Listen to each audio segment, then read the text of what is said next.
Hello बच्चों, मेरा नाम है हेमंत नागर और आज से मैं आपको मैकेनिक्स 11th का पार्ट शुरू करने जा रहे हैं। ठीक है, मैकेनिक्स के दो भाग होते हैं। ठीक है, मैकेनिक्स के दो भाग होते हैं, एक काइनेमेटिक्स और एक डायनामिक्स। काइनेमेटिक्स में हम किसी भी बॉडी का मोशन के बारे में जानकारी करते हैं कि बॉडी मोशन कर रही है, यानी कि उसका कोई एक्सेलरेशन है तो उस एक्सेलरेशन की वजह से कितनी वेलोसिटी उसे मिलेगी या उसे कितना डिस्प्लेसमेंट हो रहा, कितनी डिस्टेंस से कवर कर रही है बॉडी, ये सब हम काइनेमेटिक्स में जानते हैं।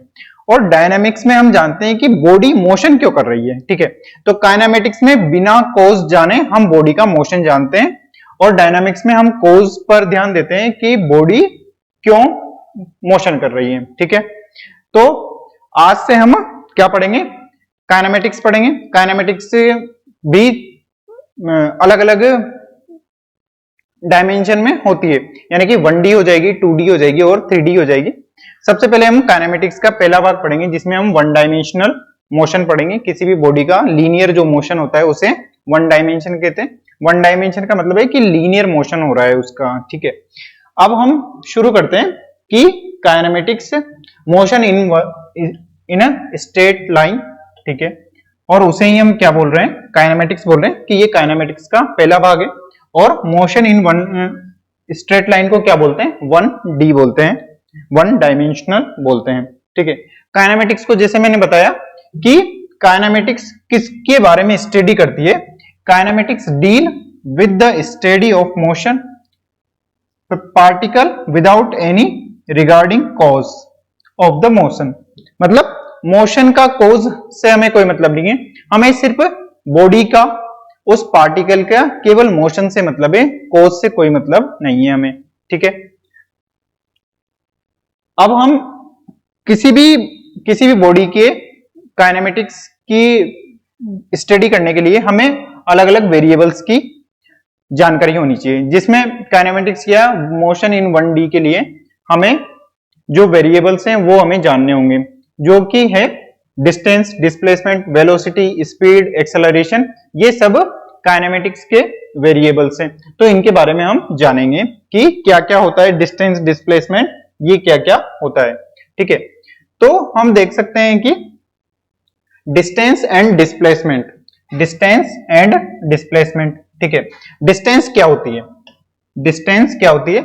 Length of the path travelled by the body is called distance travelled by the body. यानी कि कोई भी बॉडी जो है वो जो जिस पाथ से ट्रेवल कर रही है, वो जो दूरी तय कर रही है, उसी को हम क्या बोलते हैं? डिस्टेंस बोलेंगे। मान लेते हैं कि यहां से इनिशियल पॉइंट है I और ये फाइनल पॉइंट है, और उस पॉइंट के बीच में इस प्रकार से पाथ करती हुई, ट्रेवल करती हुई कोई बॉडी जा रही है, या किसी अन्य ट्रेवल्ड फॉर्म से वो फाइनल पॉइंट पर जा रही है। तो उसने जितनी दूरी तय करी या उसने जितनी डिस्टेंस तय करी, उस पाथ की जो दूरी है वो डिस्टेंस होती है। ठीक है, आगे चलें कि अब डिस्टेंस हमने देख लिया।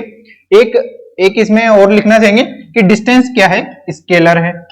स्केलर है, यानी कि किसी भी दो पॉइंट्स के बीच में जितनी दूरी है वो दूरी क्या है? डिस्टेंस है। और डिस्टेंस को डिफाइन करने के लिए डायरेक्शन की जरूरत नहीं पड़ती है। डिस्टेंस को डिफाइन करने के लिए कहीं की जरूरत नहीं पड़ती है, डायरेक्शन की जरूरत नहीं पड़ती है। अब हम बात करते हैं डिस्प्लेसमेंट की। डिस्प्लेसमेंट क्या होता है? डिस्प्लेसमेंट एक वेक्टर क्वांटिटी है, यानी कि डिस्प्लेसमेंट को डिफाइन करने के लिए हमें वेक्टर या डायरेक्शन की जरूरत पड़ेगी। क्या? डिस्टेंस स्केलर क्वांटिटी है, डिस्प्लेसमेंट वेक्टर क्वांटिटी है। डिस्प्लेसमेंट को डिफाइन करने के लिए हमें मैग्नीट्यूड के साथ डायरेक्शन की भी जरूरत पड़ती है। ठीक है, तो डिस्प्लेसमेंट क्या है? वेक्टर क्वांटिटी है। और क्या है? इट्स मैग्नीट्यूड, इसका मैग्नीट्यूड क्या होगा? Minimum distance between initial point and final position.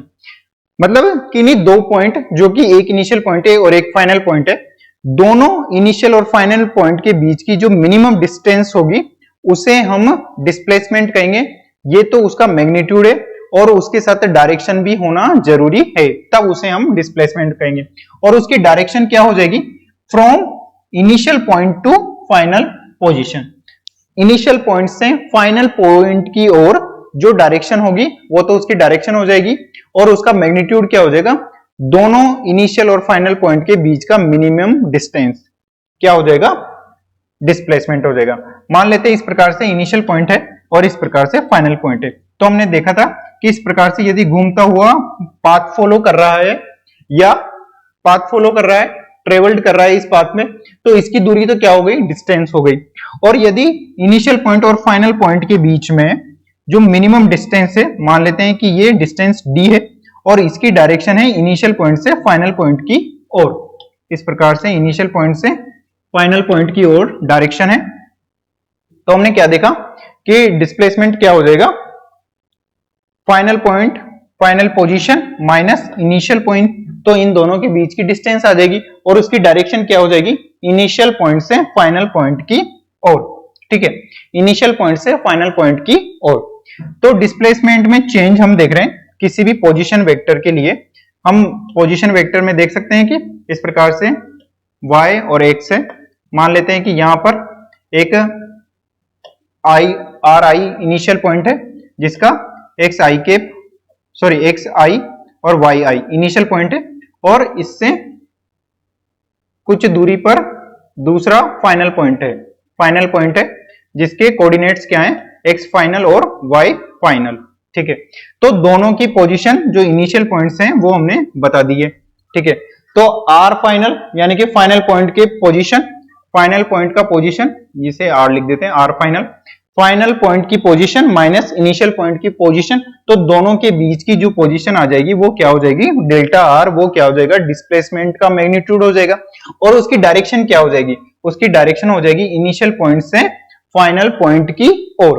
ठीक है, तो दो पॉइंट हमने पढ़े हैं, दो वेरिएबल्स के बारे में हमने जाना है, क्या क्या वेरिएबल्स के बारे में हमने जाना है। एक तो हमने डिस्टेंस जानी है कि अगर कोई भी दो पॉइंट्स के बीच में कोई भी पाथ फॉलो करके कोई भी डिस्टेंस ट्रेवल्ड करके कोई बॉडी पहुंचती है, तो उसके द्वारा जो तय किया गया पाथ है, उसकी जो लंबाई है, उसकी जो लेंथ है, उसे हम डिस्टेंस बोलते हैं।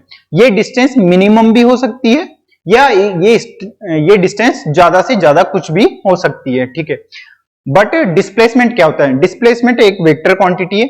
वेक्टर क्वांटिटी के लिए उसमें मैग्नीट्यूड भी होगा और उसमें डायरेक्शन भी होगी। तो मैग्नीट्यूड कितना होगा, उन दोनों पॉइंटों के बीच में जो मिनिमम डिस्टेंस है वो तो उसका मैग्नीट्यूड है, और उसकी डायरेक्शन क्या है, इनिशियल पॉइंट से फाइनल पॉइंट की ओर। ठीक है, तो डिस्टेंस हमेशा ज्यादा से ज्यादा कुछ भी हो सकती है, पर कम से कम क्या होगी, दोनों पॉइंट के बीच की मिनिमम होगी। और डिस्प्लेसमेंट क्या है, उसका मैग्नीट्यूड मिनिमम होगा दोनों पॉइंट के बीच की डिस्टेंस के बराबर, और उसकी डायरेक्शन होगी। ठीक है, तो दो वेरिएबल हमने पढ़े कि एक तो डिस्टेंस पढ़ा है हमने और एक हमने डिस्प्लेसमेंट पढ़ा है। कि डिस्टेंस क्या होती है, डिस्टेंस होती है दोनों पॉइंट के बीच में कवर की गई जो पाथ की लेंथ है, ट्रेवल्ड किया गया पाथ है, वो होती है डिस्टेंस। और डिस्प्लेसमेंट क्या होती है, दोनों पॉइंट के बीच का मिनिमम डिस्टेंस जो होता है वो होता है डिस्प्लेसमेंट।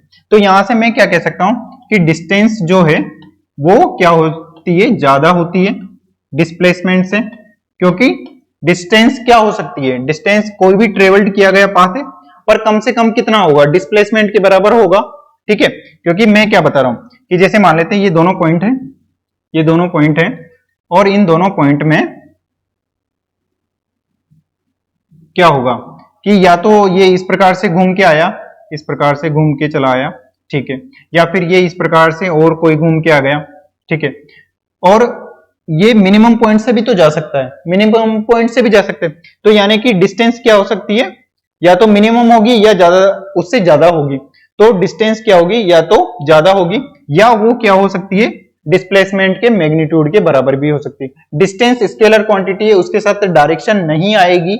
डिस्प्लेसमेंट के वेक्टर क्वांटिटी है तो उसके साथ क्या आएगी, डायरेक्शन भी आएगी।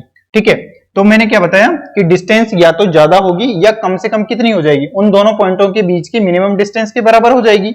और डिस्प्लेसमेंट क्या होता है, वो तो मिनिमम डिस्टेंस ही होती है बट उसकी डायरेक्शन भी होती है। यानी कि मिनिमम डिस्टेंस होगी d और उसकी डायरेक्शन क्या हो जाएगी, इनिशियल पॉइंट से फाइनल पॉइंट की ओर। ठीक है, तो हम क्या लिख सकते हैं, डिस्टेंस डिस्प्लेसमेंट से ज्यादा होगी या बराबर हो सकती है, या मैं इसे क्या लिख सकता हूं, डिस्टेंस अपॉन डिस्प्लेसमेंट क्या हो जाएगा, डिस्प्लेसमेंट क्या हो जाएगा, एक से बड़ा हो जाएगा क्योंकि मैंने इसको डिवाइड कर दिया, या तो बराबर हो जाएंगे तो 1 हो जाएगा। अगर बड़ा होगी, डिस्टेंस हमेशा बड़ी हो सकती है या बराबर हो सकती है डिस्प्लेसमेंट के मैग्नीट्यूड के, ठीक है। तो दो वेरिएबल्स के बारे में मैंने जाना है, दो वेरिएबल्स के बारे में मैंने बताया है कि डिस्टेंस और डिस्प्लेसमेंट क्या होता है। और अब हम बात करेंगे कि एवरेज स्पीड क्या होती है। एवरेज स्पीड क्या होती है? एवरेज स्पीड क्या है? रेट है, rate of change of travelling distance है ओवर ए टाइम इंटरवल। मतलब एक टाइम इंटरवल के बीच में कोई भी बॉडी ने जो ट्रेवल्ड किया गया पाथ है वो कितनी रेट है, उसकी कितनी रेट है, यानी कि किसी दिए गए टाइम इंटरवल में किसी बॉडी ने कितनी डिस्टेंस कवर करी है, उसे हम कैसे बताते हैं, उसे हम एवरेज स्पीड से बताते हैं। यानी कि एवरेज स्पीड बराबर क्या हो गया, डिस्टेंस ट्रेवल्ड या टोटल डिस्टेंस बोल देंगे हम, टोटल डिस्टेंस जो कि बॉडी ने कवर करी है, ठीक है। बॉडी ने कवर की गई total distance upon time taken या टोटल टाइम बोल दें, टोटल टाइम, ठीक है, total time, total distance upon total time, या बोल दें distance travelled upon time interval या टाइम टेकन, कि टोटल डिस्टेंस कवर करने में कितना टाइम लगा है, उन दोनों को यदि हम डिवाइड कर दें तो उससे हमें एवरेज स्पीड पता चल जाती है। तो यहां पर क्या लिया है हमने, डिस्टेंस लिया है, ठीक है। अगर हम डिस्टेंस की जगह डिस्प्लेसमेंट ले लें तो डिस्प्लेसमेंट ले लिया हमने, total displacement upon total time ले ले, या डिस्प्लेसमेंट कितना डिस्प्लेसमेंट हुआ और उसमें कितना टाइम लगा, उन दोनों का रेशियो लेंगे तो हमें उससे एवरेज वेलोसिटी पता चल जाएगी, एवरेज वेलोसिटी पता चल जाएगी। जब हम total distance upon total time लेंगे तो उससे हमें एवरेज वेलोसिटी पता चलती है। जब हम डिस्प्लेसमेंट अपॉन टाइम लेते हैं या कितना total displacement upon total time लेंगे तो उसे हम क्या बोलेंगे, एवरेज वेलोसिटी बोलेंगे, ठीक है। तो हमने क्या देखा कि टोटल डिस्टेंस और टोटल टाइम का जो रेशो है वो तो है एवरेज स्पीड, और टोटल डिस्प्लेसमेंट और टोटल टाइम है उसका जो रेशो है वो क्या है, एवरेज वेलोसिटी है। यहां पर हमने distance travelled by time taken है, क्योंकि जितनी टोटल बोल रहा हूं तो ऐसे कंफ्यूजन नहीं होना, ठीक है। टोटल बोल रहे हैं तब भी बात वही है कि कितना टोटल डिस्टेंस है या डिस्टेंस ट्रेवल्ड की गई है, बात वही है, ठीक है।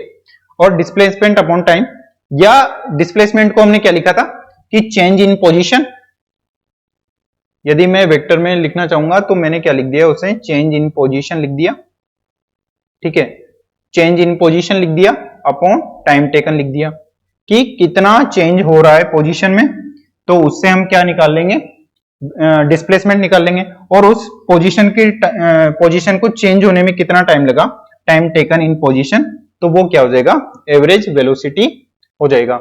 यहां पे मैंने लिख दिया del r by del t, जो पोजीशन में चेंज है, और डेल्टा टी क्या है, टाइम टेकन है, कितना टाइम लगा वो है ना। और रेट ऑफ चेंज क्या है, रेट ऑफ चेंज ही है कि टाइम के साथ कोई डिस्टेंस चेंज हो रही है तो वो एवरेज स्पीड हो गई, ठीक है। और टाइम के साथ यदि टाइम के साथ यदि डिस्प्लेसमेंट चेंज हो रहा है तो वो क्या हो गई, एवरेज वेलोसिटी हो गई, ठीक है। और डेल्टा आर को मैंने क्या लिख दिया, r final minus r initial, और डेल्टा टी को मैंने क्या लिख दिया, t final minus t initial, यानी कि इनिशियल टाइम कहां से शुरू हो रहा था और फाइनल टाइम क्या हो गया, तो दोनों से हम डेल्टा टी निकाल लेंगे और दोनों से हम डेल्टा आर निकाल लेंगे, ठीक है। तो उससे हमें वेलोसिटी पता चल जाएगा। वेलोसिटी को इस प्रकार से नोटेशन किया जाता है, एवरेज वेलोसिटी को इस प्रकार से डिनोट किया जाएगा। और जब हम इंस्टेंटेनियस वेलोसिटी पढ़ेंगे तो हम उसे डायरेक्ट v वेक्टर से डिनोट करेंगे, ये डिफरेंस होना चाहिए, ठीक है। अब हम चलते हैं, एक न्यूमेरिकल करते हैं हम, ठीक है। एक न्यूमेरिकल आपके लिए दिया गया है और आप ही करेंगे इसे, ठीक है। यहां तक ओके है, कोई इश्यू तो नहीं है, ठीक है, कोई इश्यू तो नहीं है, ठीक है, अभी तक तो नहीं है ना। तो मैंने चार चीजें बताई है अभी तक, एक तो डिस्टेंस बताया, डिस्प्लेसमेंट बताया, एवरेज स्पीड बताई, एवरेज वेलोसिटी बताई, और ये न्यूमेरिकल आपके लिए दिया गया है। चलिए शुरू करते हैं, ठीक है। कि एक पार्टिकल है, ट्रेवल कर रहा है 10 मीटर अलोंग ईस्ट डायरेक्शन में, ठीक है। 10 मीटर अलोंग ईस्ट डायरेक्शन में, मान लेते हैं इस प्रकार से ईस्ट डायरेक्शन है, और ये 10 मीटर उसने 10 मीटर ट्रेवल किया, कितने सेकंड के, 3 सेकंड, 3 सेकंड के लिए उसने ट्रेवल किया। तो यहां पे लिख देता हूं मैं 3 सेकंड, ठीक है। अब then it take 90 degree left turn, 90 degree का लेफ्ट टर्न लेता है। लेफ्ट टर्न लेगा तो मैं इधर चल रहा था, मेरा लेफ्ट हो जाएगा इस प्रकार से, ठीक है। 90 डिग्री का लेफ्ट टर्न ले लिया मैंने, और वापस में चला 10 मीटर चला मैं, 10 मीटर चला, कितने सेकंड के लिए, 2 सेकंड के लिए, 2 सेकंड के लिए मैं 10 मीटर चला। Then 135 left turn and travelled 20√2 in 5 second, ठीक है। तो 135 डिग्री का लेफ्ट टर्न लेंगे हम। इस प्रकार से मैं यहां पे बनाता हूं कि यदि ये सीधा सीधा जाता रहता तो ये हो जाता, इस प्रकार से मैंने बनाया। अगर मुझे लेफ्ट टर्न लेना होता तो यहां से यहां तक का 90 डिग्री हो जाता, ठीक है, ठीक है। इस प्रकार से यहां अगर मुझे लेफ्ट टर्न लेना होता तो मैं इसे इस प्रकार से घुमा देता, बट मुझे लेफ्ट टर्न नहीं लेना है, मुझे 135 लेना है, ठीक है। तो 135 क्या होता है, 90 प्लस 45, 90 प्लस 45 होता है ना, तो 90 तो ये ले लिया मैंने, और इसको मैं लूंगा 145 पर, 145 पर, ठीक है। इस प्रकार से, इस प्रकार से, तो मैं वापस यहां आ गया, ये तो 90 हो गया और ये हो गया 45, तो 90 प्लस 45 कितना हो गया, टोटल 135। यानी कि मैं सीधा जा रहा था और सीधा जाते हुए मैंने क्या लिया, 135 का मैंने लेफ्ट टर्न ले लिया, सीधा ऊपर जा रहा था, मेरा लेफ्ट टर्न है, मैंने 135 का लेफ्ट टर्न ले लिया, ठीक है। तो वापस मैं इस पॉइंट पर आ गया, ये मेरा इनिशियल पॉइंट था, मान लेते हैं इसे इनिशियल पॉइंट, ठीक है, इनिशियल पॉइंट ले लेते हैं, इनिशियल पॉइंट था ये मेरा, ठीक है। और यहां से मैं चला और वापस यहीं पहुंच गया, आई यहां से ए ले लेता हूं और ये मैं बी ले लेता हूं। अब मुझे ये बताओ कि जो इनिशियल पॉइंट था वही फाइनल पॉइंट नहीं हो गया है क्या, इनिशियल पॉइंट बराबर फाइनल पॉइंट, कि जहां से मैं चला था वहीं पर मैं पहुंच गया हूं, ठीक है। तो सबसे पहले बताना है कि एवरेज स्पीड क्या है, एवरेज स्पीड बतानी है, एवरेज स्पीड बतानी है, तो उसको मैं क्या लिखूंगा कि travelled time, sorry travel distance upon time taken, या मैं क्या लिख दूं, total distance, total distance, total distance upon total time, total time, ठीक है। ये एंगल पे चलने पर ये कितनी दे रखी है हमें, 20√2, और ये कितने 5 सेकंड में ट्रेवल्ड हुई है, ठीक है। तो अब आप बताएंगे कि टोटल डिस्टेंस कितनी है, टोटल डिस्टेंस बताएंगे आप सभी मुझे, इतना सा मैं रखता हूं इसे। तो टोटल डिस्टेंस कितनी हो जाएगी, पहले 10 मीटर चला, फिर 10 मीटर चला, फिर उसके बाद में 20√2 चला, तो 10 मीटर प्लस 10 मीटर प्लस 20√2, तो ये टोटल डिस्टेंस हो गई मेरी। तो ये कितनी हो जाएगी, 20 प्लस 20√2, ठीक है। तो यहां पर रख दूंगा मैं 20 प्लस 20√2, ठीक है। 20 प्लस 20√2 हो गया, जो कि क्या है, मेरी टोटल डिस्टेंस है, ठीक है। अपॉन करना है मुझे टोटल टाइम, तो 10 मीटर इनिशियल पॉइंट से ए पॉइंट पहुंचने में 3 सेकंड लगे, यहां पे लिखता हूं 3 सेकंड लगे, पहले टाइम लिख रहा हूं मैं, ये डिस्टेंस थी, 3 सेकंड यहां पर लगे, ए से बी जाने में 2 सेकंड और लगे, 2 सेकंड और लग गए मुझे, फिर उसके बाद में बी से वापस फाइनल पॉइंट पर आ गया, तो वहां पर मुझे लगे 5 सेकंड, ठीक है। टोटल कितना हो गए, 10 सेकंड हो गए, टोटल हो गए 10 सेकंड। तो यहां पर मैं 10 सेकंड से डिवाइड कर देता हूं, ये मीटर में था, तो ये हो जाएगा 20 में कॉमन ले लूं, 20 नहीं 10 कॉमन ले लेता हूं, ठीक है। तो 2 प्लस 2√2, ठीक है, अपॉन 10, और ये मीटर में है, ये सेकंड में है, तो कितना हो गया, कितना हो जाएगा, ये हो जाएगा हमारे पास क्या है, ये एवरेज, एवरेज स्पीड है, स्पीड है, जो कि क्या हो गई 10/2। ये आप लिख रहे हो ना भैया, उसमें लिख लेना, ये तो बताया ना आपको कि न्यूमेरिकल खुद ही सोल्व करने होते हैं ठीक है, तो ये आपको ही करना है, मैं तो बस ऐसे बता रहा हूं, मुझे नहीं आते यार ये, ठीक है, मुझे नहीं आते, और ये तो आप ही बता रहे हैं। 10 से 10 काट दिए, ये मीटर में है, ये सेकंड में है, ठीक है, तो क्या हो गया 2 प्लस, यहाँ पे 2 भी था, 2 प्लस 2√2 मीटर अपॉन सेकंड, ठीक है। तो कितना सिंपल था, क्या निकाला हमने, एवरेज स्पीड निकाली। तो एवरेज स्पीड के लिए हमने क्या किया कि टोटल डिस्टेंस निकाल दी, या टोटल ट्रेवल्ड डिस्टेंस निकाल दी हमने, और उसमें कितना टाइम लिया, 3 सेकंड यहाँ लिए, 2 सेकंड यहाँ लिए और 5 सेकंड यहाँ लिए, तो टोटल टाइम निकाल दिया, टोटल डिस्टेंस निकाल दी मैंने, और ये सब हमने कवड़ा कर दिया। कवड़ा कर दिया मतलब कैलकुलेशन कर दी, और उससे हमें क्या निकल गया, डिस्प्लेसमेंट फाइंड हो गया। ये आपने साथ के साथ लिख लिया होगा, और मुझे पता है कि आपने पहले ही कर लिया था ये, है ना। अब सेकंड क्वेश्चन है, फर्स्ट हो गया, सेकंड क्वेश्चन है कि डिस्प्लेसमेंट कितना हुआ, डिस्प्लेसमेंट बताना है कि कितना डिस्प्लेसमेंट हुआ, ये आपको बताना है कि सेकंड पॉइंट क्या है, डिस्प्लेसमेंट कितना हुआ, डिस्प्लेसमेंट कितना हुआ, डिस्प्लेसमेंट बता रहे हैं, मुझे पता है कि डिस्प्लेसमेंट कितना हुआ। तो आप मुझे बताइए कि जब वो इनिशियल पॉइंट से चला, इनिशियल पॉइंट से ए चला, फिर ए से बी चला और बी से वापस एफ पे पहुंच गया, तो जिस पॉइंट से वो चला था उसी पॉइंट पर वो पहुंच गया, तो उसके द्वारा मिनिमम दोनों इनिशियल और फाइनल पॉइंट के बीच की दूरी क्या है, 0। तो इनिशियल और फाइनल पॉइंट के बीच की दूरी क्या है, 0, और 0 वेक्टर हो जाएगा, क्यों, क्योंकि डायरेक्शन ले रहे हैं, तो उसे हम 0 वेक्टर बोल देंगे या 0 वेक्टर बोल देंगे, ठीक है, क्योंकि इनिशियल और फाइनल पॉइंट के बीच में क्या है, मैग्नीट्यूड उनका 0 है, क्योंकि जिस पॉइंट से चले थे उसी पॉइंट पर आ गए, तो दोनों के बीच की दूरी क्या हो गई, 0 हो गई, ठीक है। अब हमें बताना है कि एवरेज वेलोसिटी क्या है, एवरेज वेलोसिटी क्या है, डिस्प्लेसमेंट हो गया, एवरेज वेलोसिटी क्या होगी, और मुझे बताया, ये तो आपने बिल्कुल कर लिया होगा, ठीक है, एवरेज वेलोसिटी, एवरेज वेलोसिटी क्या होगी, आप जानते हैं, distance, sorry displacement, total displacement, total एक minute, total displacement, total displacement, displacement upon total time, total time, total time, total time, ठीक है, टोटल टाइम।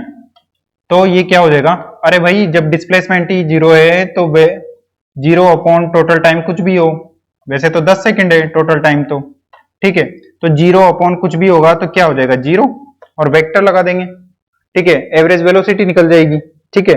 तो 0 डिस्प्लेसमेंट है तो एवरेज वेलोसिटी भी क्या हो गई, 0 हो गई, ठीक है। सिंपली मुझे पता है आपने सब कर लिया है, बट मैं तो ऐसे बता रहा हूं यार, जस्ट चिल, ठीक है।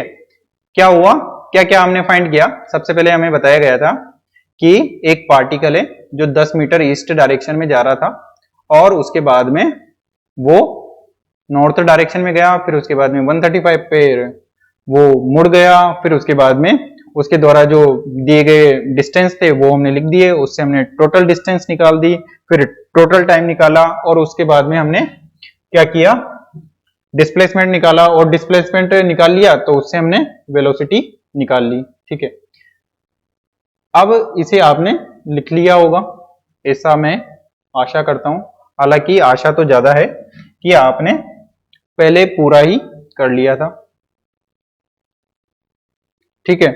तो अब हम पढ़ेंगे कि एक स्पेसिफिक टाइप के क्या होते हैं, न्यूमेरिकल आएंगे इसमें, जिसका मैं एक पैटर्न बताऊंगा आपको कि सिर्फ इसी प्रकार के न्यूमेरिकल्स बन सकते हैं, बट उससे क्या होगा कि आपको एक्सरसाइज में उसी के मिलते जुलते क्वेश्चन मिलेंगे, कंसेप्ट वही लगेगा, बट घुमा घुमा के लगाए रखे होंगे, तब आप डरेंगे नहीं कि ये तो सर ने करा रखा है, ठीक है।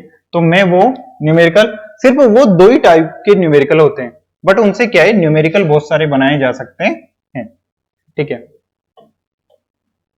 तो मैं शुरू करता हूं। उसमें क्या होगा कि सबसे पहला है, ठीक है, सबसे पहला है कि इस प्रकार से ए और बी पॉइंट के बीच में, ए और बी पॉइंट के बीच में कोई टोटल डिस्टेंस है, मान लेते हैं कि टोटल डिस्टेंस है 2d, ठीक है। तो वो क्या बोलेगा, क्वेश्चन में ऐसा बोला जाएगा कि आधी जो डिस्टेंस है वो ट्रेवल की जाती है v1 वेलोसिटी से, ठीक है। आधी डिस्टेंस है यानी कि d है वो ट्रेवल की जाती है v1 वेलोसिटी से, और बाकी की जो आधी डिस्टेंस है वो ट्रेवल की जाती है v2 वेलोसिटी से, ठीक है। तो आप बताइए कि टोटल स्पीड क्या है या टोटल वेलोसिटी क्या है, ठीक है। तो हम निकाल देते हैं कि इसकी एवरेज वेलोसिटी या एवरेज स्पीड फाइंड करने का हमारा क्वेश्चन होगा। तो हम एवरेज स्पीड फाइंड कर सकते हैं, ठीक है। एवरेज स्पीड फाइंड करेंगे तो हम जानते हैं कि total distance upon total time, ठीक है। तो टोटल डिस्टेंस तो क्या हो गई, 2d हो गई, कि टोटल ए और बी के बीच में टोटल डिस्टेंस क्या है, 2d। और अगर वेलोसिटी निकालने के लिए बोलेगा तो क्या निकाल देंगे, टोटल डिस्प्लेसमेंट क्या हो जाएगा 2d, क्योंकि कोई माइनस तो नहीं हो रहा है, क्योंकि वापस तो आ ही नहीं रहा है वो। तो टोटल हमने डिस्टेंस निकाला है, 2d हो गया। अब टाइम कहां से निकालेंगे, बट सर टाइम भी निकल जाएगा ना सर। हम जानते हैं कि टाइम बराबर क्या होता है, समय बराबर दूरी बटे चाल, समय बराबर डिस्टेंस अपॉन वेलोसिटी, ठीक है। तो यहां से हम निकाल देंगे, माने कि इसमें t1 टाइम लग रहा था तो क्या हो जाएगा d अपॉन v1, ठीक है। यहाँ पर t2 टाइम लग रहा था तो ये क्या हो जाएगा d अपॉन v2, ठीक है। तो यहाँ पे टोटल टाइम लिख देंगे क्या, t1 प्लस t2 हो गया। और यहां से हम इसे क्या लिख सकते हैं, ये तो पता है ना, टाइम बराबर क्या होता है, डिस्टेंस अपॉन टाइम होता है। तो वहां से हमने लिख दिया कि t1 बराबर क्या होगा d अपॉन v1 और t2 बराबर क्या होगा d अपॉन v2। तो यहां से हम क्या लिख देंगे, t1 और t2 के मान लिख दे, 2d अपॉन t1 का मान क्या है d अपॉन v1 और d अपॉन v2, ठीक है। और यहां से क्या हो जाएगा, d को कॉमन ले लिया और काट देंगे, 1 upon v1 plus 1 upon v2, ठीक है। 1 upon v1 plus 1 upon v2 plus 1 upon v2। और इसको मैं थोड़ा सा और सोल्व कर सकते हैं हम, तो ये क्या हो जाएगा 2 अपॉन एलसीएम ले लेते हैं, क्या हो जाएगा v1 plus v2 upon v1 v2, और v1 v2 ऊपर चला जाएगा तो क्या हो गया v1 v2 upon v1 plus v2। ये प्लस 4 की तरह क्यों लिख देते हो सर आप, अरे नहीं लिखेंगे यार, गलती हो जाती है यार, ये इस प्रकार से, ठीक है। तो ऊपर चला गया और ये 2 भी था, यहाँ पर 2 भी था, ठीक है। तो आप समझ गए कि कैसे क्या किया हमने, कुछ नहीं किया, कि उसने क्या कहा कि ए और बी के बीच में टोटल डिस्टेंस 2d थी। उसने बताया कि आधी दूरी उसने v1 से चाल से चली और आधी दूरी उसने v2 चाल से चली, ठीक है। तो टोटल डिस्टेंस तो 2d हो गया, बट v1 चाल से जब वो चलेगा तो उसमें t1 टाइम लगेगा, वो हमने फाइंड कर लिया d अपॉन v1 और t2 d अपॉन v2। तो t1 प्लस t2 रख दिया टोटल टाइम, और वहां पर t1 और t2 के मान हमें नहीं दिए हुए हैं तो हमने फाइंड कर लिए d अपॉन v1 और d अपॉन v2। तो यहां से हमने क्या किया, फाइंड कर लिया इस प्रकार से 2v1 अपॉन v2, और ये हो गया 2v1 upon v1 plus v2, ठीक है। तो ये तो एक टाइप का क्वेश्चन हो गया, और क्वेश्चन में इसी प्रकार से हमें क्वेश्चन मिलेंगे जिसमें हमें d1 और d2 की अलग अलग वैल्यू मिल जाएगी, v1 और v2 की अलग अलग वैल्यू मिल जाएगी, तो उसे हमें सोल्व करना होगा, ठीक है। ये एक स्पेसिफिक टाइप का क्वेश्चन हो गया जो कि आपको यहाँ पर लिखना था, और मुझे पता है आपने साथ के साथ लिख लिया होगा, ठीक है। अब दूसरे टाइप के क्वेश्चन पे चलते हैं। उसमें क्या होगा कि ए से बी के बीच में डिस्टेंस है, ठीक है। अब वो क्या करेगा, वो हमें डिस्टेंस नहीं देगा, वो हमें टाइम देगा, और वो बोलेगा कि आधे टाइम में v1 चाल से चल रहे हैं और आधे टाइम में v2 चाल से चल रहे हैं। तो मान लेते हैं कि वो 2t टोटल टाइम देता है हमें, ठीक है। और हम मान लेते हैं कि t टाइम में वो v1 वेलोसिटी से चल रहा है और बाकी के टी टाइम में वो v2 वेलोसिटी से चल रहा है। यहाँ पर हम आधा आधा नहीं करेंगे क्योंकि ये टी टाइम में चल रहा है, ठीक है, डिस्टेंस आधी नहीं हुई है, ये मैंने डिस्टेंस बनाई है, ठीक है। तो मान लेते हैं किसी भी जगह पर इस प्रकार से कि पहले टी टाइम में v1 वेलोसिटी से चल रहा है और दूसरे टी टाइम में वो v2 वेलोसिटी से चल रहा है। वही एवरेज वेलोसिटी हमें फाइंड करनी है। एवरेज वेलोसिटी लिख लेते हैं या स्पीड लिख लेते हैं, ठीक है। वेलोसिटी में हम डिस्प्लेसमेंट फाइंड कर लेंगे। तो हमें क्या लिखना होगा,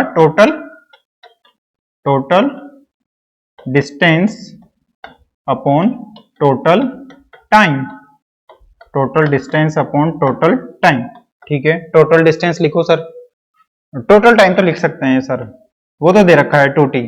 अब टोटल डिस्टेंस लिखो सर। अरे भाई डिस्टेंस बराबर होता है ना समय बराबर क्या, सॉरी दूरी बराबर क्या होता है, डिस्टेंस लिखो सर, डिस्टेंस हमें इंग्लिश में लिखो, ठीक है। तो डिस्टेंस क्या होती है, डिस्टेंस होता है वेलोसिटी इंटू टाइम, ठीक है। Velocity into time, velocity into time होता है क्या, डिस्टेंस, ठीक है। और हमें क्या दे रखा है कि यदि मान लेते हैं कि वो d1 डिस्टेंस कवर करते हैं कितने टाइम में, v1 वेलोसिटी से t1 टाइम में मल्टीप्लाई हो गया, ठीक है। और बाकी की d2 डिस्टेंस कवर करते हैं v2 वेलोसिटी से t टाइम में, ठीक है। और दोनों जोड़ के क्या हो जाएगा, ये दूरी हो जाएगी, a से b के बीच की दूरी हो जाएगी। तो टोटल डिस्टेंस क्या होगा, d1 प्लस d2, ठीक है। मैंने क्या किया, a और b के बीच की जो डिस्टेंस थी उसे मैंने d1 और d2 में डिवाइड कर दिया, और d1 और d2 की वैल्यूज क्या हो जाएंगी कि d1 की वैल्यू हो जाएगी v1 into T, v1 into T, और d2 की वैल्यूज क्या हो जाएगी v2 इंटू टी। साथ के साथ लिख रहे हैं आप या समझ रहे हैं, समझ लो पहले फिर लिख लेना, ठीक है। तो d1 और d2 की वैल्यूज हो गए और ये हो गया 2t हो गया। तो यहां से अब क्या करेंगे, t को कॉमन ले लेते हैं, v1 प्लस v2 अपॉन 2, ठीक है। तो यहां से हमने क्या किया कि टाइम को कॉमन ले लिया और डिवाइड कर दिया, तो ये हमारे पास क्या आ गई, एवरेज स्पीड आ गई, ठीक है। एवरेज स्पीड आ गई, मुझे लगता है कि आपको दिख रहा होगा, पूरा एक साथ दिख रहा होगा, ठीक है। अब क्या होगा कि इसी प्रकार के क्वेश्चन होंगे, या तो वो क्या करेगा, जैसे मैंने टोटल 2t टाइम लिया तो वो टोटल 2t टाइम लेगा, बट है ना जैसे t1 और t और t में डिवाइड कर दिया हमने कि पहले t टाइम में v1 वेलोसिटी से चल रहा है, दूसरे t टाइम में v2 वेलोसिटी से चल रहा है, तो वो बोल देगा कि नहीं 1/3 टाइम में v1 वेलोसिटी चल रहा है, 2/3 टाइम में v2 वेलोसिटी से चल रहा है, ठीक है। या फिर वो बोल देगा कि जैसे पहले वाला हमने किया था कि टोटल डिस्टेंस के 1/3 में v1 वेलोसिटी से चल रहा है और उसके बाद में 3/4 डिस्टेंस में वो v2 वेलोसिटी से चल रहा है। इस प्रकार के अलग अलग कॉम्बिनेशन वाले क्वेश्चन बनेंगे, पर बेसिक तो यही रहेगा ना कि आपको क्या करना है कि यदि t टाइम दे रखा है तो हमने डिस्टेंस फाइंड किया है, टाइम से रिलेशन दे रखा है तो हम डिस्टेंस फाइंड करेंगे, टोटल डिस्टेंस फाइंड कर लेंगे और टोटल टाइम फाइंड कर लेंगे, तो हम एवरेज वेलोसिटी फाइंड कर सकते हैं। ऐसे ही हमने ऊपर क्या किया कि हमने कहां गया, ये रहा, हमने क्या किया कि टोटल डिस्टेंस फाइंड कर ली और टोटल टाइम फाइंड कर लिया। टाइम नहीं दे रखा था तो हमने रिलेशन लगाया, क्या समय, एक रिलेशन हम याद रख लेंगे कि स्पीड बराबर क्या होता है, distance upon time, distance upon time, ये वाला रिलेशन हम याद रख लेंगे तो हमारा काम हो जाएगा। जब हमें टाइम निकालना होगा तो v से डिवाइड कर देंगे, जब डिस्टेंस निकालनी होगी तो v इंटू टी कर लेंगे, ठीक है। तो ये दो टाइप के हमारे पास न्यूमेरिकल हो गए, ठीक है। अब हम आगे चलेंगे, तो आगे बढ़ने से पहले हम क्या करेंगे कि आगे हमें इंस्टेंटेनियस वेलोसिटी और स्पीड पढ़ना है, और उसमें क्या होता है डिफरेंशिएशन और इंटीग्रेशन की जरूरत पड़ती, जो कि मैथमेटिकल टूल है, बट क्या करें पढ़ने तो पड़ेंगे। तो उसमें क्या होगा, हमें पहले डिफरेंशिएशन जानना होगा और इंटीग्रेशन जानना होगा, ठीक है। डिफरेंशिएशन और इंटीग्रेशन जानना होगा, ठीक है। नोट्स में आपको ब्लैंक पेपर मिला है, ठीक है। तो आप उसमें जैसे जैसे मैं बता रहा हूं वैसे वैसे लिखते चले जाएंगे। ठीक है, डिफरेंशिएशन क्या होता है? सबसे पहले डिफरेंशिएशन के बारे में पढ़ते हैं कि डिफरेंशिएशन क्या होता है। डिफरेंशिएशन डिफरेंशिएशन डिफरेंशिएशन रे डिफरेंशिएशन ठीक है, डिफरेंशिएशन क्या होता है कि इस प्रकार से हमें कोई भी कर्व दे रखा है। ठीक है, तो यहां से हम इसकी स्लोप फाइंड कर सकते हैं। स्लोप होती है टेन थीटा, तो यहाँ पे इसका थीटा फाइंड कर सकते हैं। यहाँ पर भी ये थीटा होगी, यहाँ पर भी ये थीटा होगी। क्यों? क्योंकि ये कांस्टेंट है इसका स्लोप। ठीक है, ये y है और ये x है। ठीक है, इसका स्लोप कांस्टेंट है। इसका थीटा हम कैसे फाइंड करते हैं कि इस पर ट्राइंगुलर बना लेंगे यहाँ पर, और ये मान लेते हैं कि x2 पॉइंट है और y2 पॉइंट है, और ये पॉइंट क्या है? x1 पॉइंट है और y1 पॉइंट है। ठीक है, तो यहाँ पर ट्राइंगुलर शेप है, और टेन थीटा बराबर क्या होता है? परपेंडिकुलर अपॉन बेस होता है। तो इस लेंथ को हमें फाइंड करना है, क्योंकि ये थीटा है तो ये क्या हो जाएगी? ये परपेंडिकुलर हो जाएगा, जो कि क्या हो जाएगा? y2 माइनस y1, क्योंकि ये दूरी क्या है? y2 है, ये y2 है, ये y1 है, ये y1 है। तो बीच का ये लेंथ मुझे चाहिए, तो ये लेंथ क्या हो जाएगी? y2 माइनस y1, और ये लेंथ मुझे चाहिए, बेस चाहिए मुझे, तो ये तो क्या हो गया? x2, और ये क्या हो गया? x1। तो दोनों के बीच की डिस्टेंस क्या हो जाएगी? सॉरी, ये हुआ x1, ये हुआ x1, ये हुआ x1। ठीक है, तो ये डिस्टेंस क्या हो जाएगी? x2 minus x1। ठीक है, तो मुझे परपेंडिकुलर अपॉन बेस चाहिए था। परपेंडिकुलर अपॉन बेस, परपेंडिकुलर क्या हो गया? परपेंडिकुलर क्या हो गया? परपेंडिकुलर हो गया y2 माइनस y1। परपेंडिकुलर हो गया y2 minus y1, y2 minus y1, और बेस क्या हो गया? x2 minus x1। ठीक है, मुझे बताए कि आपको आता है। अरे सर, ये तो सिंपल ही था, ये तो निकाल लिया, ये तो हमने बहुत निकाला है टेंथ में। ठीक है, x2 माइनस x1। ठीक है, y2 minus y1 upon x2 minus x1। तो यहां पर क्या थी?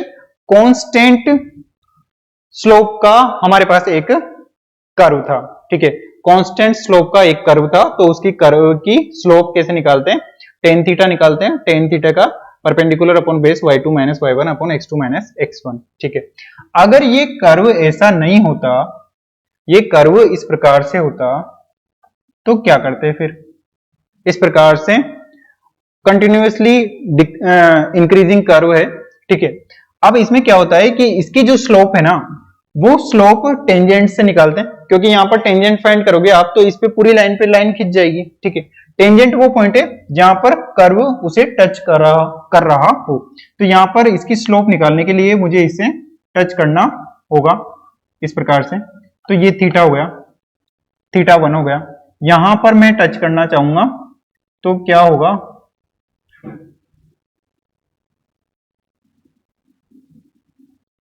इस प्रकार से मैं यहां पर टच कर रहा हूं तो ये थीटा 2 हो गया। ठीक है, यहां पे मैं टच कर रहा हूं तो ये थीटा 3 हो गया। तो आप देखेंगे कि थीटा 1 बढ़ रहा है, थीटा 2 बढ़ गया, थीटा 3 बढ़ गया, यानी कि इसका स्लोप जो है ग्रेजुअली क्या कर रहा है? इंक्रीज कर रहा है। ठीक है, यानी कि हर पॉइंट पर इसका स्लोप अलग अलग है। ठीक है, अब मुझे इसका स्लोप फाइंड करना है, मुझे इस कर्व का स्लोप फाइंड करना है कि कैसे। तो आप बताइए कि कैसे मैं फाइंड कर पाऊंगा इसका? कि सर यहां पर भी ट्रायंगुलर शेप बना लीजिए। ठीक है, मान लेते हैं कि ये सेकंड पॉइंट है, ये फर्स्ट पॉइंट है, तो इसके कोऑर्डिनेट हो जाएंगे इस प्रकार से y1,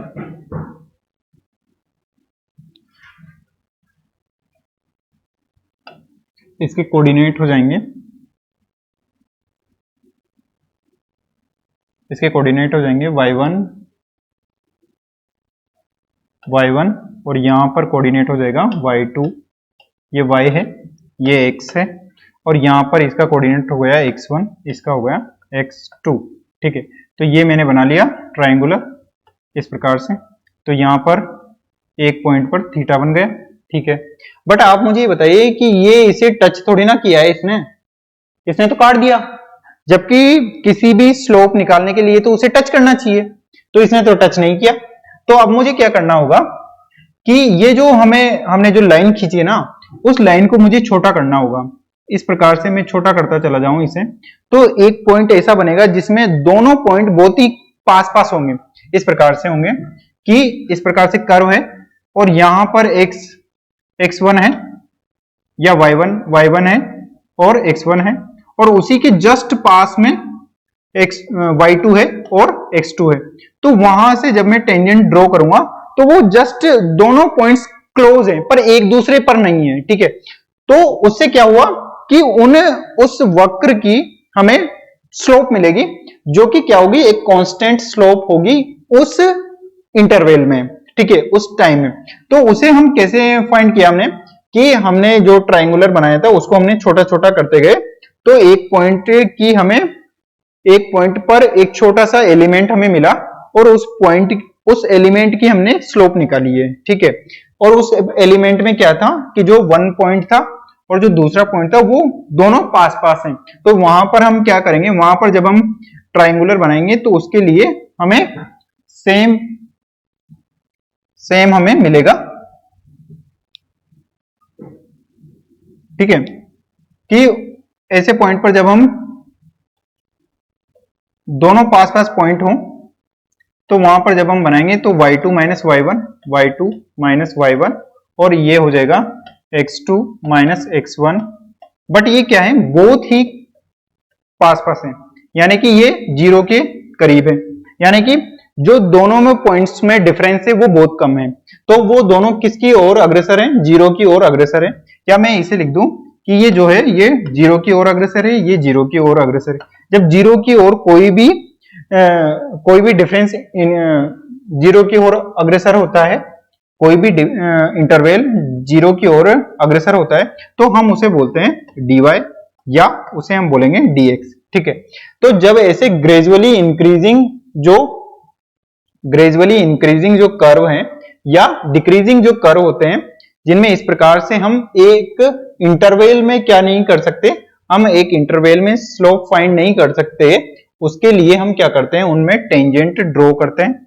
और टेंजेंट ड्रॉ करते हैं इसका मतलब है कि हम उसके एक स्पेसिफिक पॉइंट पर क्या निकालना चाह रहे हैं, स्लोप निकालना चाह रहे हैं, ठीक है। तो उसकी स्लोप इस प्रकार से हम फाइंड करते हैं कि जो इसकी स्लोप हो जाएगी वो हो जाएगी dy बाय dx, यानी कि बहुत ही छोटे से कर्व के लिए हमने निकाली है, जहां पर दोनों पॉइंट जो थे x1 और x2, y1 और y2 जो पॉइंट थे बहुत ही पास हैं, ज्यादा दूर नहीं है, ठीक है। उस स्थिति में dy जो है वो x के साथ इस प्रकार से चेंज हो रहा है। तो हमने क्या देखा कि डिफरेंशिएशन क्या है, और यही डिफरेंशिएशन है कि स्लोप है, किसका स्लोप है, किसी कर्व का स्लोप है, ठीक है, जो इस प्रकार से है, या तो इंक्रीजिंग है या डिक्रीजिंग है, कंटिन्यूअसली चेंज हो रहा है, ठीक है। तो हम क्या करेंगे कि डिफरेंशिएशन क्या है, डिफरेंशिएशन है कि स्लोप है, किसका स्लोप है, ये स्लोप है y एक्स ग्राफ का स्लोप है, ठीक है। डिफरेंशिएशन क्या है, slope of y versus x graph, ठीक है, y वर्सेस x ग्राफ का स्लोप है। या मैं कहना चाहूं कि ये रेट ऑफ चेंज है,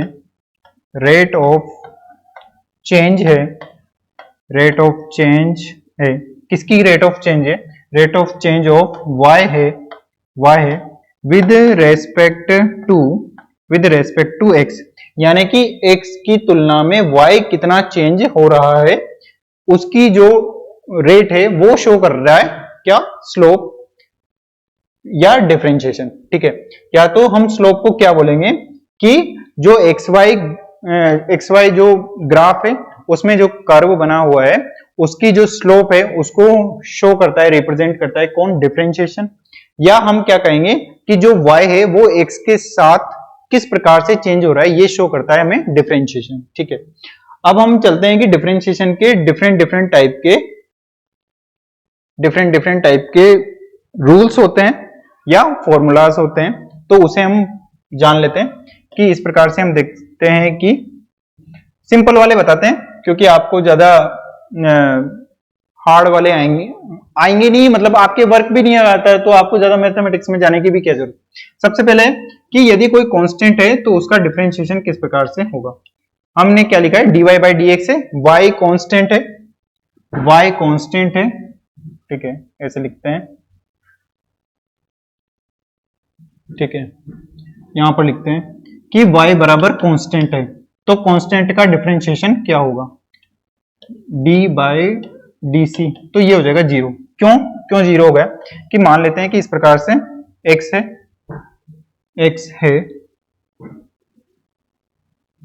ठीक है, x है, ये y है, और y पर कोई भी कांस्टेंट c है, तो c का कर्व क्या होगा, इस प्रकार से हो जाएगा। c पर कांस्टेंट है और x के साथ बढ़ रहा है, तो y में कोई चेंज नहीं हो रहा है, कांस्टेंट बना हुआ है। तो जैसे ही आप जानेंगे कि y किस प्रकार से बदल रहा है, तो किसी भी प्रकार से नहीं बदल रहा है, यानी कि y के बदलने की रेट क्या है, कोई रेट नहीं है, जीरो रेट है। तो हमने कांस्टेंट को देखा कि किस प्रकार से कांस्टेंट चेंज हो रहा है। ठीक है, अब हम देखते हैं कि इस प्रकार से यदि y क्या है, x की पावर n है, तो उसका dy बाई डी एक्स क्या हो जाता है, उसका dy बाई डी एक्स हो जाता है n x की पावर n माइनस वन। ठीक है, यानी कि यदि हमें दिया गया y बराबर x की पावर 3 है, तो उसका dy बाई डी एक्स क्या हो जाएगा, 3x की पावर 3 माइनस वन, यानी कि ये हो जाएगा 3x स्क्वायर। ठीक है, इस प्रकार से हो गया।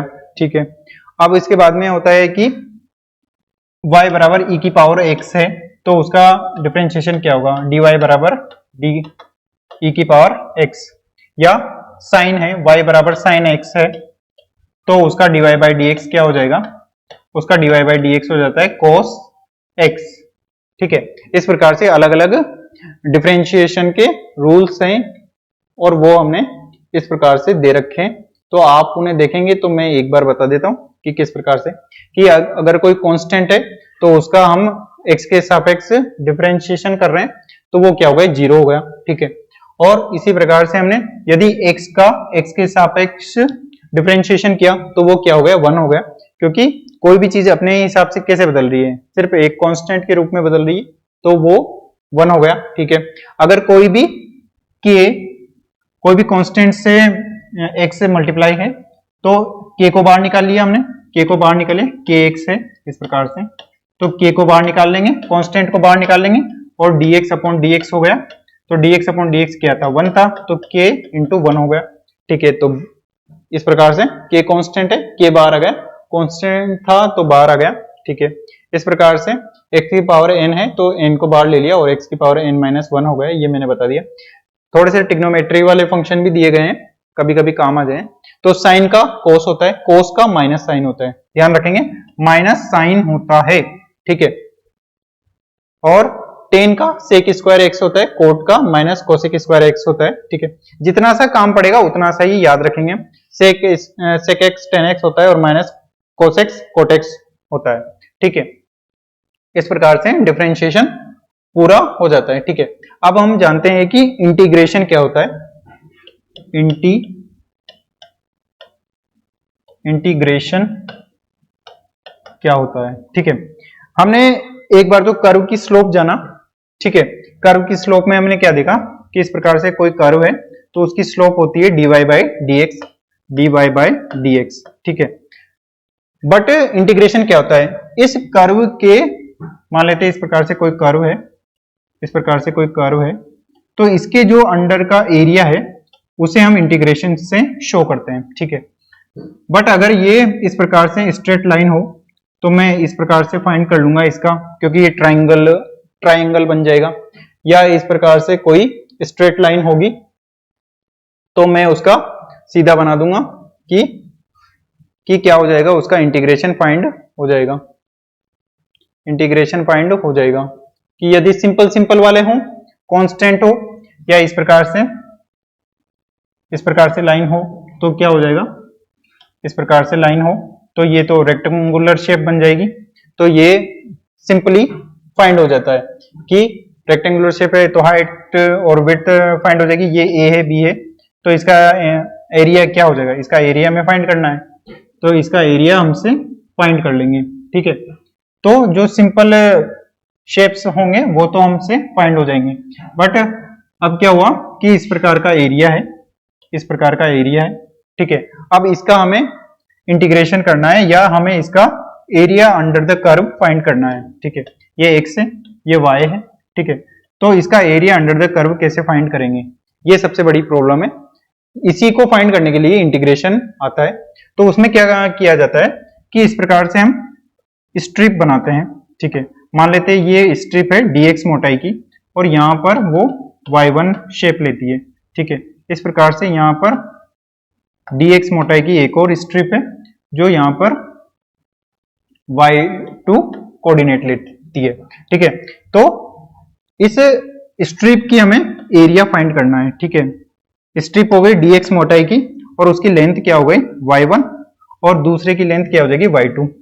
तो हमें एरिया, टोटल एरिया हमें फाइंड करना है। ऐसे मैं बहुत सारी स्ट्रिप्स बनाता चला जाऊंगा। तो एरिया मुझे फाइंड करना है, तो y1 dx, दूसरी स्ट्रिप हो जाएगी y2 dx। ऐसी बहुत सारी स्ट्रिप्स मैंने बना ली और डैश डैश डैश करके लिख दिया मैंने कि ym स्ट्रिप बनी इसमें, और सभी स्ट्रिप्स को मैंने जोड़ दिया तो उसके एरिया अंडर द कर्व हमें टोटल हो जाएगा।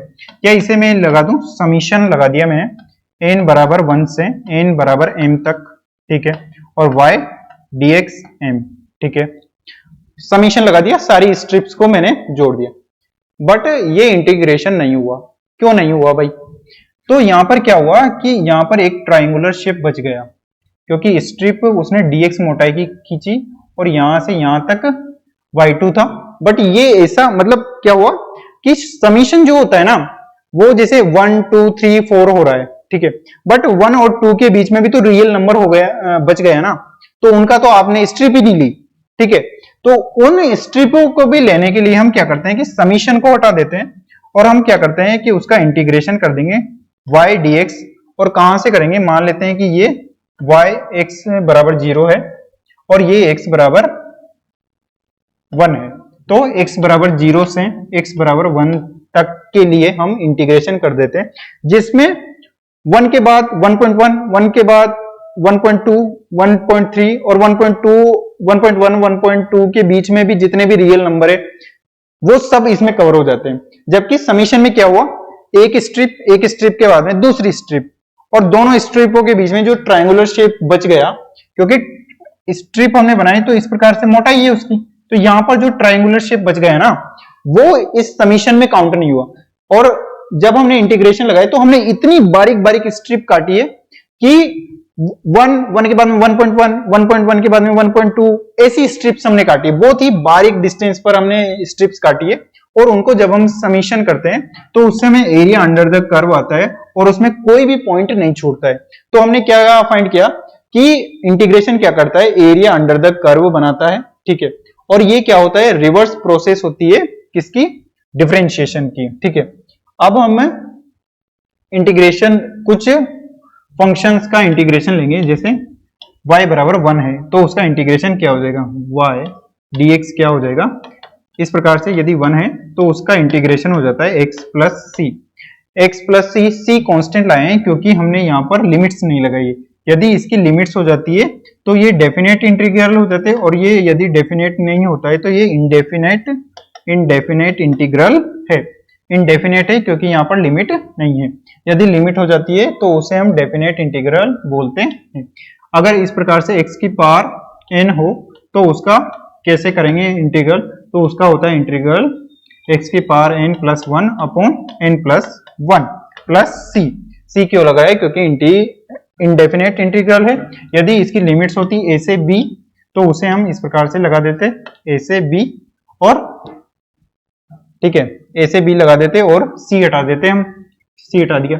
और कैसे फाइंड करते कि b को x की जगह पे रख देते हैं, b की पावर हो जाएगा n+1 अपॉन n+1, ठीक है। माइनस पहले अपर लिमिट लिखते हैं और उसके बाद में लोअर लिमिट लिखते हैं, और ये होता है a की पावर प्लस n+1 और a की पावर n+1, ठीक है।